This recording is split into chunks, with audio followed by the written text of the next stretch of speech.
অসম চৰকাৰৰ দ্বাৰা আবণ্টিত 121 কোটি টকাৰে এটা পানী যোগান আঁচনিৰ ভূমিপূজন হ'ব জাগিৰোডৰ টাটা ছেমিকণ্ডাক্টৰ প্ৰকল্পত।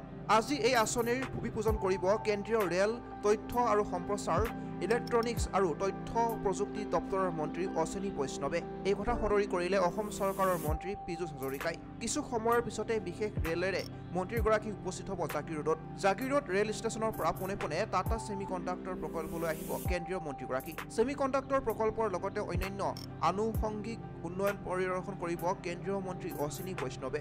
পৰিদৰ্শন কালত মন্ত্ৰীগৰাকীক সংগ দিব জাগিৰোড বিধানসভা সমষ্টিৰ বিধায়ক তথা মন্ত্ৰী পীযুষ হাজৰিকাই। আজি আৰু এটা জাগিৰোডবাসীৰ কাৰণে ভাল দিন।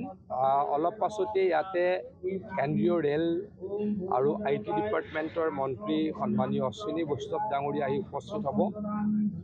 ছেমিকণ্ডাক্টৰ ইণ্ডাষ্ট্ৰীৰ অগ্ৰগতিৰ বুজ ল'বলৈকে তেখেত ইয়ালৈকে আহিব আৰু ইয়াতে আমি এই জেগাতেই বা এই ঠাইতেই আমি অসম চৰকাৰে 121 কোটি টকা খৰচ কৰি এটা পানী যোগানৰ আঁচনি বনোৱাৰ কাৰণে আগবাঢ়িছিলোঁ। তাৰ আজি ভূমিপূজন হ'ব আৰু অতি শীঘ্ৰে ইয়াৰ কাম আৰম্ভ হ'ব।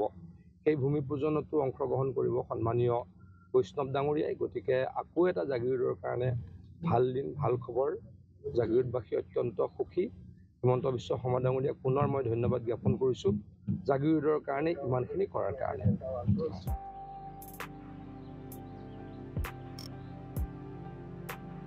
মৰিগাঁৱৰ পৰা ৰাহুল ডেকাৰ ৰিপৰ্ট, সংবাদ লহৰ।